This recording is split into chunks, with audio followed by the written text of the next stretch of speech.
اعوذ باللہ السمیع العلیم من الشیطان الرجیم من ہمزہ ونفخہ ونفثہ الذین یؤمنون بالغیب ویقیمون الصلاۃ ومما رزقناہم ینفقون۔ آج سورہ بقرہ کی آیت نمبر 3 کا یہ اختتام ہے کہ قرآن میں ہدایت متقین کے لیے ہے۔ متقین وہ لوگ ہیں جو غیب پر ایمان لاتے ہیں، نماز قائم کرتے ہیں اور جو رزق ہم نے انہیں عطا کیا ہے اس میں سے خرچ کرتے ہیں۔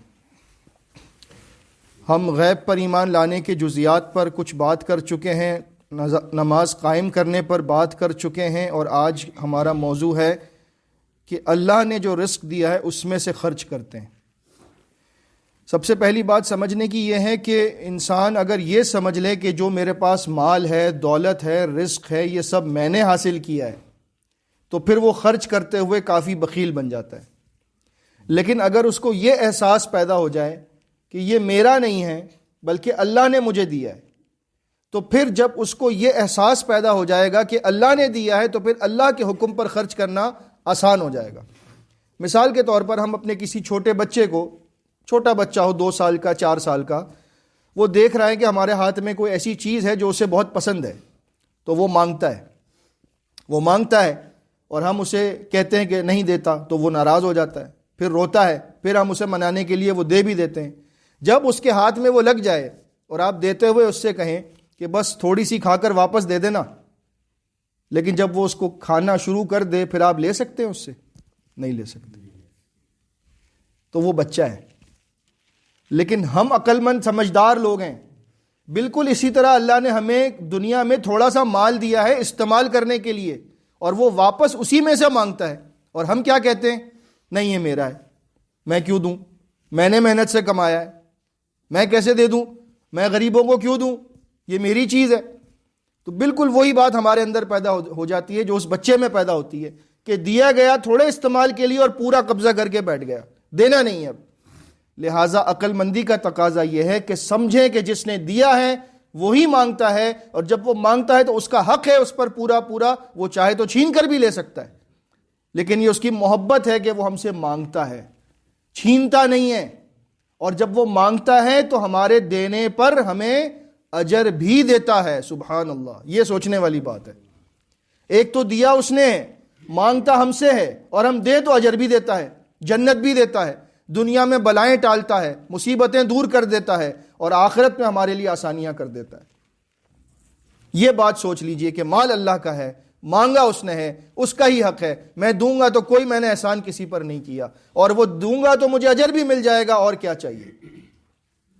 پھر دیکھیں اللہ رب العزت نے قرآن میں اس پر تو بہت زور دیا ہے خرچ کرنے پر، لیکن وقت اتنا کم ہوتا ہے، میں صرف ایک آیت آپ کے سامنے پیش کرتا ہوں۔ سورہ منافقون میں ہم آخری میں پڑھتے ہیں رکوع میں جا کر کہ اللہ رب العزت نے فرمایا یا ایھا الذین آمنوا لا تلھکم اموالکم ولا اولادکم عن ذکر اللہ۔ اے ایمان والوں، تمہاری اولاد اور تمہارا مال اور تمہاری اولاد تمہیں اللہ کی یاد سے غافل نہ کر دے۔ یعنی اولاد کی محبت میں انسان دین سے دور ہو جائے، اولاد کی ناجائز خواہشات پورا کرنے میں حرام شروع کر دے، حلال کو بھول جائے، بس مجھے اپنے بچوں کو خوش کرنا ہے، اپنے گھر والوں کو خوش کرنا ہے، نہیں۔ اور نہ تمہارا مال تمہیں اللہ کی یاد سے غافل کرے کہ جی کاروبار چل رہا ہے، اذان ہو گئی تو نماز کو نہیں جا رہے، بس کاروبار میں لگیں، نہیں۔ یہ اللہ کی یاد سے غافل کرنے والی چیز ہے۔ جس نے مال دیا، جس نے دکان دی، جس نے اولاد دی، اس کو بھول گئے اور ان کے پیچھے لگ گئے، یہ کتنا بڑا خسارہ ہے۔ اور اللہ نے فرمایا وَمَن يَفْعَلْ ذَلِكَ، جس نے یہ کام کیا، فَأُولَٰئِكَ هُمُ الْخَاسِرُونَ، یہ سب سے بڑے خسارے میں ہے۔ چاہے اس کے پاس حساب کتاب میں نفع شو ہو رہا ہے، لیکن اللہ کے پاس خسارہ ہے، کیونکہ اس کا وہ پیسہ کسی اور ذریعے سے نکل جائے گا، بچے گا نہیں۔ پیسہ کسی کے پاس نہیں رہتا، کفن میں کوئی جیب نہیں ہے، قبر میں کوئی تجوری نہیں ہے کہ آپ کچھ لے کر جائیں گے، سب کچھ یہیں چھوڑ کر جانا ہے، تو کیوں نہ اللہ کے راستے میں دے کر اللہ کو راضی کر کے چلے جائیں۔ وَأَنفِقُوا مِمَّا رَزَقْنَاكُمْ، پھر وہی بات، خرچ کرو اس میں سے جو ہم تمہیں دیتے ہیں، من قبل ان یأتی احدکم الموت، اس سے پہلے کہ تم میں سے کسی کی موت کا وقت آ جائے۔ موت کا وقت آئے گا تو بندہ مختلف تمنائیں کرے گا، لیکن یہاں پر جس تمنا کی بات ہے وہ غور طلب ہے۔ فرمایا وہ کیا کہے فَيَقُولَ رَبِّ لَوْلَا أَخَّرْتَنِي إِلَىٰ أَجَلٍ قَرِيب، کہے گا اے میرے رب تو نے مجھے تھوڑی مہلت کیوں نہ دے دی، موت کے وقت تمنا کرے گا تھوڑا سا وقت مجھے مل جائے، اس تھوڑے سے وقت میں کیا کروں گا، فَأَصَّدَّقَ وَأَكُن مِّنَ الصَّالِحِينَ، تو میں صدقہ کروں گا اور نیک لوگوں میں سے بن جاؤں گا۔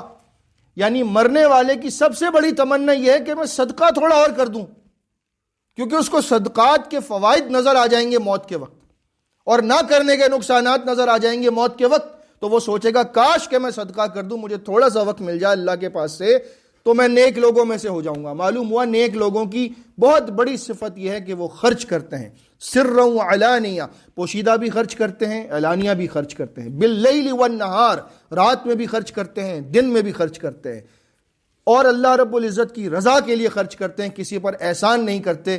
ہمارے معاشرے کا سب سے بڑا المیہ یہی ہے کہ ہم کسی کو دے کر سمجھتے ہیں کہ ہم نے اس پر احسان کیا ہے، کوئی احسان نہیں ہے۔ احسن کما احسن اللہ الیک، قارون سے کیا کہا تھا موسیٰ علیہ السلام نے کہ لوگوں کے ساتھ بھلائی کر، تجھے اللہ نے اتنا مال دیا ہے اس کی وجہ کہ اللہ نے تیرے ساتھ احسان کیا ہے، اللہ نے تجھ پر احسان کیا ہے، تو کسی پر احسان نہیں کرے گا۔ اور اسی بات کو ہم بار بار دہراتے رہیں گے انشاءاللہ، قرآن مجید میں سمجھتے رہیں گے، پڑھتے رہیں گے، لیکن بس اسی بات کو سمجھ لیں آپ آج کہ غیب ہی کے معاملات کے اندر نماز قائم کرنے سے ایمان بالغیب مضبوط ہوتا ہے، کیونکہ آپ ایک اندیکھے رب کو بار بار یاد کرتے ہیں۔ دیکھیں دیکھی ہوئی چیز کا خوف آسان ہے، آگ لگی ہونا تو ہر بندہ بھاگتا ہے، جانور بھی بھاگتا ہے کہ آگ لگ گئی ہے، بتانا نہیں پڑتا کہ آگ لگی ہے بھاگو، نظر آتا ہے نا خوف خطرہ، لیکن رب جو ہے اور جہنم جو ہے یہ وہ معاملات ہیں جو نظر نہیں آتے، تو ان سے ڈرنے کے لیے بندے کو زیادہ کوشش کرنی پڑتی ہے، اور اس کے لیے تربیت کے لیے اللہ نے نماز کو رکھا ہے۔ اور جب نماز پر پختگی آ جائے گی تو یہ یقین پختہ ہو جائے گا کہ مر کر رب کے پاس جانا ہے، تو پھر خرچ کرنا آسان ہو جائے گا۔